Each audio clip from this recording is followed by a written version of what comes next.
할렐루야.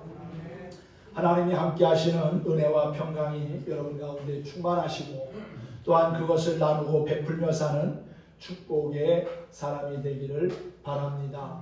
우리 옆 사람과 함께 그렇게 인사해 봅시다. 축복의 사람이 됩시다. 아멘. 오늘 말씀의 제목이기도 합니다. 축복의 사람. 하나님이 기뻐하시는 축복의 사람이 된다면 정말 좋겠습니다. 세상에서 가장 비싼 한 끼의 식사는 얼마나 될까요? 460만 달러라고 합니다. 460달러가 아니라 460만 달러입니다. 우리나라 돈으로 환산하면 약 54억 정도가 됩니다.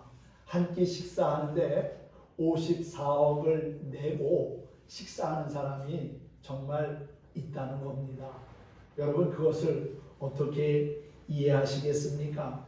투자의 귀재라고 불리는 워런 버핏이라는 사람과의 식사를 위해서 그만큼의 돈을 지불해야 한다는 것이지요. 이렇게 돈을 쓰는 것은 상식적으로 납득이 가지 않습니다. 납득하기 어렵지요. 하지만 사람들은 자신이 가치가 있다고 여기는 일에는 아낌없이 투자합니다. 그러나 그 소중하던 가치가 사라지면 결국 아무것도 아닌 것이 되고 말지요. 따라서 변하지 않으면서도 가장 가치 있는 것이 무엇인지 올바로 알고 거기에 투자하는 사람이 지혜로운 사람일 것입니다. 현대인들에게 절대 우위를 차지하는 것이 있다면 그것은 아마도 돈일 겁니다. 그래서 너나 할 것 없이 돈 하면서 살아가고 있지요. 심지어 돈을 위해서는 사람을 상하게 하는 나쁜 짓도 서슴지 않습니다. 하지만 아무리 강력한 힘을 가진 돈이라고 해도 내가 건강하지 못하면, 내가 생명을 잃으면 아무 소용이 없는 것입니다. 그래서 사람들은 건강을 위하여 많은 애를 씁니다. 때마다 좋은 음식을 찾아 먹고 몸에 좋다는 것을 두르고 다닙니다. 그런데 건강은 육체적인 건강보다도 정신적인 건강이 더 중요합니다. 육체적으로 건강하다 할지라도 정신적으로 건강하지 못하면 온전한 삶을 살 수 없기 때문이지요. 그런데 정신적인 건강보다도 더 중요한 건강이 있습니다. 그것이 바로 영적인 건강이라는 사실입니다. WHO 세계보건기구라고 하는 곳에서 건강에 대하여 정의를 했는데 이렇게 정의를 했어요. 질병이 없거나 허약하지 않을 뿐만 아니라 육체적으로, 정신적으로, 사회적으로 그리고 영적 안녕이 역동적이며 완전한 상태가 건강이다 라고 그렇게 정의를 했다는 겁니다. 육체적인 건강, 정신적인 건강과 더불어서 영적으로도 건강해야 진짜 건강한 것이라는 사실입니다. 풀이 마르고 꽃이 시드는 것처럼 우리도 가진 돈과 권력, 명예, 또 지식, 이러한 것은 영원하지 않습니다. 언젠가는 사라지고 말 것들입니다. 그러나 하나님은 우리에게 가장 가치 있는 것, 그리고 변하지 않고 영원히 서 있는 하나님의 말씀을 주셨습니다. 그 말씀을 우리가 마음에 품고 그 말씀이 인도하는 대로 삶을 살아갈 때 하나님이 우리에게 필요한 것들을 공급해 주시고 또한 넘치도록 부어주셔서 그것을 누리며 베풀며 살아가게 하신다는 사실입니다.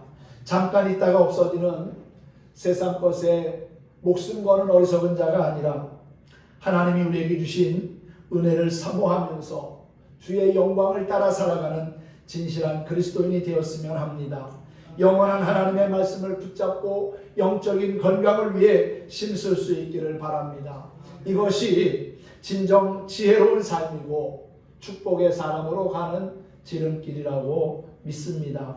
여러분은 지금까지 살아오면서 얼마나 많은 것을 받았습니까?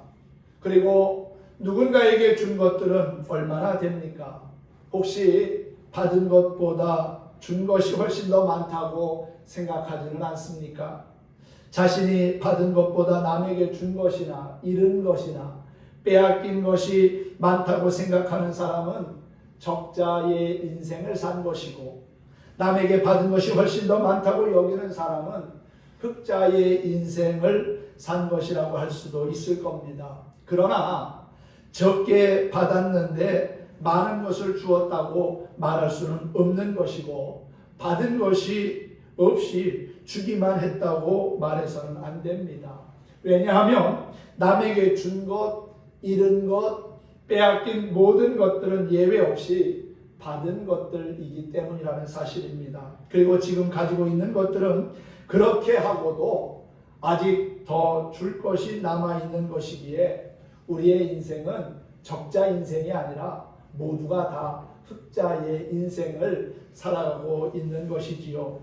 사랑과 인생이라고 하는 책을 쓴 김대규라고 하는 사람은 사랑의 10계명을 이렇게 소개했습니다. 계산하지 말고, 후회하지 말고, 되돌려 받으려고 하지 말고, 조건을 달지 말고, 또 다짐하지 말고, 기대하지 말고, 의심하지 말고, 비교하지 말고, 확인하지 말고 상황에 맡겨라 라고 말이지요. 계산하거나 기대하지 말고 베풀고 나누어 줄 때 우리의 인생에서 사랑의 좋은 열매를 맺어갈 수 있게 된다는 겁니다. 우리가 평소에 어떤 마음을 가지고 사느냐 하는 것은 매우 중요한 일입니다. 좋아하는 사람만, 사랑하는 사람은 작은 사람이고요. 나와 상관이 없는 사람, 나를 힘들게 하고 아프게 하고 심지어는 원수까지라도 사랑할 수 있고 섬길 수 있는 사람은 큰 사람입니다. 누구를 만나든지 항상 주려고 하는 마음을 가지고 있는 사람은 복받을 사람이라는 거지요. 잘 사는 나라의 특징 중 하나는 자신들이 가진 것을 나누고 베풀며 봉사하는 것을 당연하게 생각하고 실천한다는 겁니다. 그들 중에는 평생 모은 재산을 자식에게 유산으로 물려주기보다는 사회에 환원하는 이들이 많습니다. 이런 배려와 나눔 그리고 섬김이 세상을 아름답고 행복하게 하는 비결임을 잘 알고 있기 때문이지요.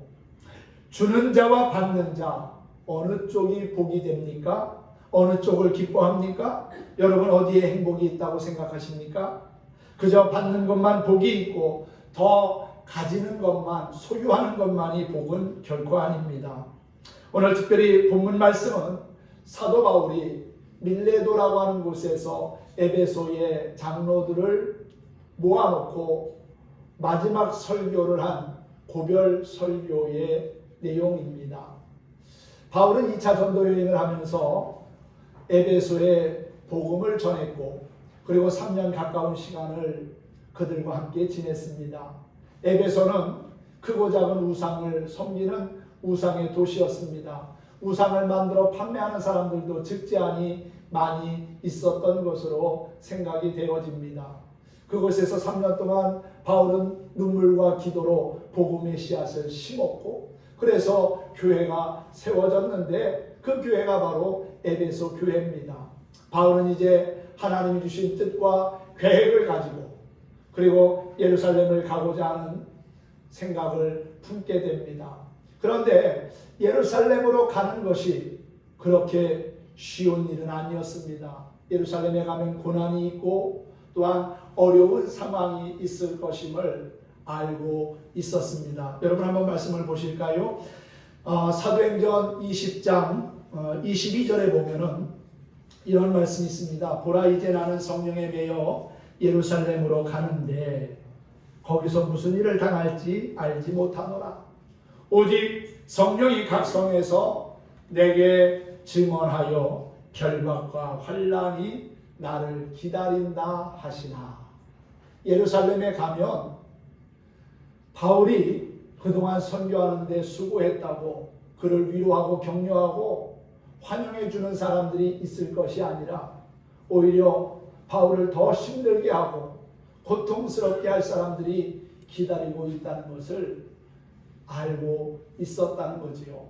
그럼에도 불구하고 예루살렘으로 가는 것을 포기하지 않고 그 길을 가기 위한 계획을 세웁니다. 24절을 보면은 내가 달려갈 길과 주 예수께 받은 사명 곧 하나님의 은혜의 복음을 증언하는 일을 마치려 하면은 나의 생명조차 조금도 귀한 것으로 여기지 아니하노라 그랬지요. 사람의 목숨보다 더 중요한 것이 어디 있습니까? 그런데 목숨의 위협을 당한다 할지라도 주님이 주신 사명을 감당하기 위하여 예루살렘으로 가겠다는 것이지요. 그리고 예루살렘에 가면은 다시금 에베소에 올지 못 올지 모르는 겁니다. 거기서 죽을 수도 있는 거기 때문이지요. 그래서 안타까운 마음에 다시금 에베소로 돌아갈 수도 없어서 에베소에 있는 장로들을 지금 자신이 있는 밀레도라고 하는 곳으로 오게 하고 그들에게 몇 가지 권면의 말씀을 하고 있는 겁니다. 오늘 29절에 보면 내가 떠난 후에 사나운 이리가 여러분에게 들어와서 그 양떼를 아끼지 아니하며 또한 여러분 중에서도 제자들을 끌어 자기를 따르게 하려고 어그러진 말을 하는 사람들이 일어날 줄을 내가 아노라. 에베소 교회에 뭔가 문제가 생길 것을 예측하고 있었던 것이지요. 그 당시에 거짓 교사와 이단들이 에베소 교회에 들어와서 성도들의 믿음과 신앙을 흔들어 놓고 교회를 분열시키려는 조짐이 있었다는 겁니다. 그래서 에베소 교회의 지도자 되는 장로들이 하나님의 말씀을 바로 가르치고 또한 바울 자신이 3년 동안 밤낮 쉬지 않고 눈물로 훈계한 것을 다시금 기억하고 은혜의 말씀을 부탁하니까 그 말씀으로 거룩함을 유지하고 지켜가라고 또한 거짓 교사들의 유혹에 결코 흔들리지 말고 말씀 가운데 바로 설 것을 권면하고 있는 겁니다. 오늘 35절에도 보면 범사에 여러분에게 모본을 보여준 바와 같이 수고하여 약한 사람들을 돕고 또 주 예수께서 친히 말씀하신 바 주는 것이 받는 것보다 복이 있다 하심을 기억하기 바랍니다. 라고 그렇게 권면하고 있는 것이지요. 믿음이 연약한 자들을 붙잡아주고 또한 죄의 유혹에 흔들리지 말고 그리고 서로 베풀고 섬김의 삶을 통해서 축복의 사람이 되기를 권고하고 있는 겁니다. 사랑하는 성도 여러분, 이렇게 바울은 비록 에베소에 자신이 다시 갈지 못 갈지 모르는 상황 속에서 3년 동안 눈물로 기도하며 세웠던 에베소 교회를 걱정하고 있고 그들이 서로 섬기며 나눔의 삶을 통해서 하나님 주시는 기쁨을 누릴 것을 이야기하고 있는 겁니다. 여러분은 행복과 불행이 어디에 있다고 생각하십니까? 주는 행복, 주는 것을 기쁨으로 삼는 행복이 있습니다. 불행이 있다면 주는 것을 불편하게 생각하고 아까워하는 것입니다. 줄 때마다 좋은 마음으로 주지 못하고 체면 때문에 또 무엇 때문에 할 수 없이 자식에게 주는 것까지도 강도 만나는 마음으로 주고 한평생 빼앗기는 마음으로 사는 분들이 있습니다. 적어도 우리는 그렇게 살지는 않았으면 좋겠습니다. 어차피 우리는 주고 받고 사는데 받는 자와 주는 자 어느 쪽이 되어야겠습니까? 주는 자 된 것을 기뻐하는 그 마음이 중요합니다. 또 줄 수 있다는 것이 얼마나 좋은 일입니까? 대체로 보면 기회를 다 잃어버리고 나중에 후회하는 사람들이 있습니다. 아유, 좀 있을 때 도와줄 걸, 좀 있을 때 나누어 줄 걸, 껄껄하면서 후회하는 사람들이 있습니다. 비록 많지 않을지라도 조금이나마 남에게 베풀고 나눌 수 있다는 것이 기쁘고 좋은 일 아닙니까? 위로받기보다는 위로할 수 있는 입장에 있다면 좋은 것 아닙니까? 어머니들은 자기가 먹고 싶은 것도 아껴두었다가 아이들에게 먼저 주고 아이들이 맛있게 먹는 것을 보면서 기뻐합니다. 왜 그럴까요? 사랑하기 때문에 그렇습니다. 저희 어머니도 제가 뵈러 가면 오기 전에 미리 연락하고 오라고 합니다. 혹시나 어디 나가셔서 못 볼지 몰라서 그렇게 연락하고 오라고 하시나 그랬더니 그게 아니라는 거예요. 미리 연락하고 오면은 반찬 하나라도 준비해서 줄 수 있기 때문에 미리 연락하고 오라는 겁니다. 지난주에도 제가 미리 전화드리고 갔어요. 어머니 내일 갈 겁니다. 그리고 전화드렸더니 가보니까 반찬 몇 가지를 준비해 놓으셨더라고요. 오징어 볶음 제가 좋아하는 겁니다. 그리고 또 아이들이 좋아하는 피지찌개, 또 연근을 또 이렇게 묻혀가지고 맛있게 반찬을 해 놓으셨어요. 그것을 당신은 주시면서 그냥 기쁜 거예요. 어떻게 보면 별거 아닌 것 같은데 그게 사랑 아닙니까? 그 사랑을 받으면서 살아왔고 또 우리는 또 우리의 자식들에게 그렇게 사랑을 베풀면서 살아가는 겁니다. 그게 사람 사는 모습이고 행복한 삶의 모습이 아닌가 하는 생각을 해봤습니다. 주고 또 주어도 아깝지 않은 것이 사랑하며 줄 때 내가 더 기쁘고 행복하기 때문이라고 보여집니다. 주는 것이 복이 되는 이유가 있습니다. 주는 것이 사랑이기 때문이라는 사실입니다. 주는 것을 좋아하고 대접하는 일에 열심히 사람들이 모여 있는 곳은 언제나 사랑이 넘칩니다. 하나님은 우리에게 사랑이 무엇인지를 직접 보여주셨습니다. 우리를 사랑하신 하나님은 독생자이신 예수님을 이 땅에 보내셔서 죄와 저주에서 구원하여 영생에 이르게 하셨지요. 로마서 5장 8절을 보면 우리가 아직 죄인 되었을 때에 그리스도께서 우리를 위하여 죽으심으로 하나님께서 우리에 대한 자기의 사랑을 확증하셨다고 그랬습니다. 또 로마서 8장 32절에서는 자기 아들을 아끼지 아니하시고 우리 모든 사람을 위하여 내어주시니까 어찌 그 아들과 함께 모든 것을 우리에게 주시지 아니하겠느냐 하는 말씀도 있지요. 이처럼 하나님은 우리를 아낌없이 사랑하셨습니다. 사랑은 섬기는 것이고 또한 베푸는 것이고 조건 없이 주는 겁니다. 마음을 주고 또한 시간을 주고 물질을 주고 나아가 사랑하기 때문에 생명까지라도 주는 것이 진정한 사랑이라는 것이지요. 주는 것이 그렇게 사랑을 표현하는 것이기에 하나님은 독생자 예수 그리스도까지 아낌없이 우리에게 주신 겁니다. 또한 주는 것이 복이 되는 이유는 주는 자에게 행복이 있기 때문이지요. 대부분의 사람들은 돈이 많으면 출세하면 행복해질 거라고 생각합니다. 뿐만 아니라 인기가 많을수록 유명해질수록 더욱 행복해지리라고 생각합니다. 물론 일시적으로 행복할 수 있겠지요. 그러나 얼마나 많은 문제들이 생기는지 모릅니다. 그 물질 때문에, 권력 때문에, 명예 때문에 반드시 치러야 되는 대가도 있다는 것이지요. 그러므로 진정한 행복은 이러한 것들이 아닙니다. 왜 기쁨이 없습니까? 다른 사람을 기쁘게 하지 않기 때문입니다. 항상 기쁨이 넘치는 가운데 살려고 한다면 다른 사람을 기쁘게 하면서 살아야겠지요. 왜 행복하지 않습니까? 다른 사람을 행복하게 해주지 않기 때문입니다. 항상 행복하게 살려고 한다면 다른 사람을 먼저 생각하고 행복하게 해주면서 살아야 합니다. 왜 대접을 받지 못합니까? 다른 사람을 대접하는 일에 인색하기 때문은 아닙니까? 항상 대접을 원한다면 남을 대접하는 일에 힘써야 합니다.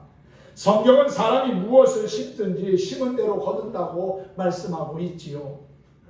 그리고 주는 것이 복이 되는 이유는 참된 기쁨이 있기 때문입니다. 병문안을 받는 것과 병문안 가는 것 중에 어느 것이 복이라고 생각하십니까? 아플 때 병문안을 받는 것은 위로를 받기 때문에 좋은 일이고 기쁜 일입니다. 그러나 병문안을 받는 것은 작은 복에 불과합니다. 오히려 병문안 가는 것이 더 큰 복입니다. 할렐루야. 왜냐하면 그 사람은 병원에 가지 않아도 되는 건강을 소유하고 있기 때문입니다.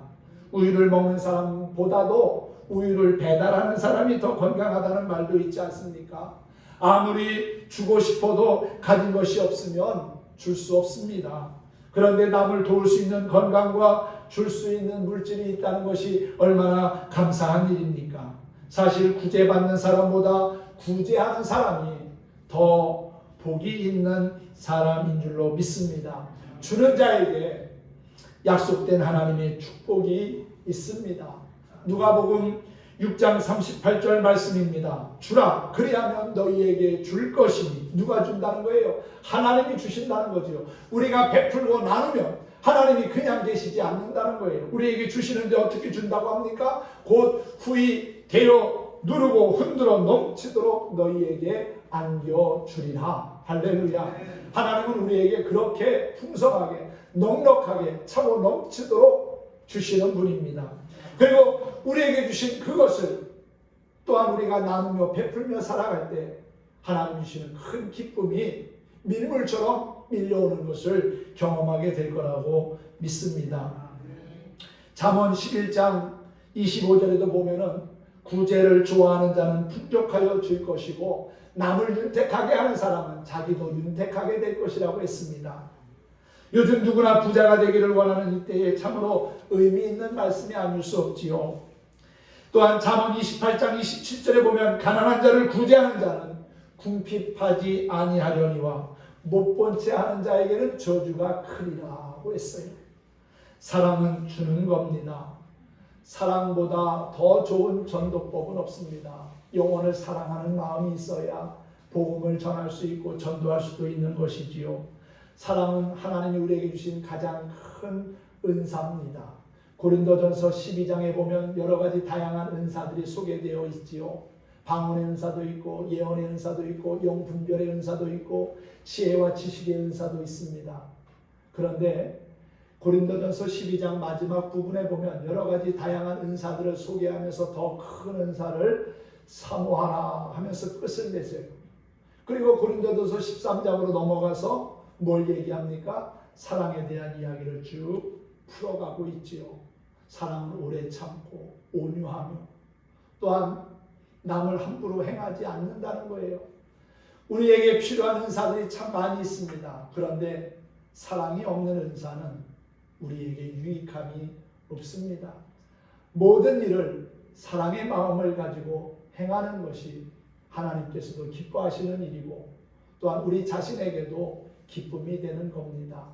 여러분 사랑의 은사를 가지고 섬기며 베풀며 살아서 하나님의 은혜를 누릴 수 있는 진정한 축복의 사람들이 되기를 소망합니다. 작은 선한 행동들이 모이며 어두운 세상을 밝힐 수 있습니다. 주님은 우리에게 소망과 생명을 주신 분입니다. 만일 주님의 십자가의 피 흘리심이 없었다면 이 세상은 죄와 저주로 인해 절망할 수밖에 없었을 겁니다. 그러나 우리는 예수님의 십자가의 피 공로로 영원한 하나님의 나라를 상속받게 된 것이지요. 그러므로 우리 역시 복음을 전하며 살아야 합니다. 여기에 진정한 소망과 생명이 있기 때문이지요. 진정 아름다운 사랑은 우리들 가슴 속에 오래오래 남아있게 됩니다. 꽃이 자기를 가꾸어주는 손길에게 향기를 남기듯이 받은 사랑을 되돌릴 줄 아는 사랑은 아름답습니다. 사실 주는 것만 복이고 받는 것은 복이 아니란 말씀이 아닙니다. 물론 받는 것도 복이지요. 다만 받는 것보다는 주는 것이 더 복이 있다고 성경은 우리에게 말씀하고 있는 겁니다. 얻고자 하는 자보다는 베푸는 자가 더 복된 사람이라는 것이지요. 하나님의 자녀는 주님의 놀랍고 엄청난 사랑을 받은 축복의 사람입니다. 그러므로 받은 것도 축복이지요. 문제는 받은 것만을 축복으로 생각하는 자리에 그냥 머물러서는 안 된다는 것입니다. 받은 데서 다시 주는 자로, 베푸는 자로, 그리고 섬기는 자로 바꾸어가는 인생이 될 때에 더 복이 된다는 것입니다. 받는 것도 복이지만 주는 자가 되는 것은 더 복되다는 말씀을 다시 한번 우리의 마음에 새겼으면 좋겠습니다. 이것보다 저것이 더 복된 일이라면 더 복된 일을 추구하며 살아가는 것이 마땅하지 않겠습니까? 예수님의 사랑을 받은 것도 축복이지만 그 사랑을 또 다른 누군가에게 나누어 줄 수 있다면 참 귀한 일이겠지요. 다음 주일은 매월 마지막 주일에 지키는 선교주일로 드립니다. 금년에도 지난해와 마찬가지로 국내외 기관 13곳을 섬기며 선교하려고 합니다. 누군가가 전해준 복음이 우리로 구원에 이르게 했고 또한 영원한 생명을 얻게 했습니다. 그러므로 우리는 모두가 다 복음의 빛을 지고 있는 사람들입니다. 그 복음의 빛을 갚는 길이 선교이고 또한 영혼을 구원하는 일에 힘쓰는 것입니다. 그 일에 우리 모두가 아름답게 헌신하며 동참한다면 진정한 축복의 사람이 되리라고 믿습니다. 베풀고 나누며 섬기는 것을 기쁘게 여기는 하나님의 사람들이 되기를 바랍니다. 오늘은 축복의 사람이라는 찬양을 부르면서 말씀을 마치겠습니다. 시편 84편의 말씀을 배경으로 만든 찬양입니다.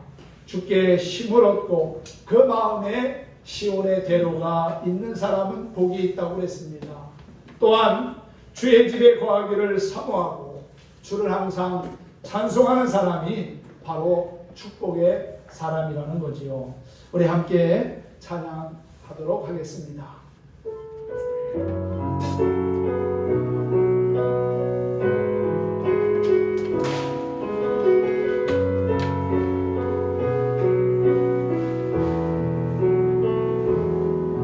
주의 힘으로 그 마음에 시온의 대로가 있는 그대는 하나님의 축복의 사랑이죠. 주 그대를 기뻐하시죠.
네, 그렇습니다.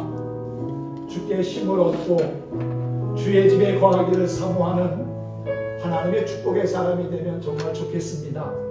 여러분의 섬김은 아름다운 찬송이 되고 또한 여러분의 헌신은 향기로운 기도가 되어 가는 곳마다 주님의 이름이 높임을 받고 또한 여러분의 삶에도 놀라운 은혜가 더해지길 바랍니다. 하나님께서 기뻐하시는 축복의 사람이 되어 가정과 이웃을 구원의 길로 인도하며 존귀한 하나님의 사람으로 남은 삶이 아름답게 쓰임받기를 주님의 이름으로 축원합니다. 축복합니다.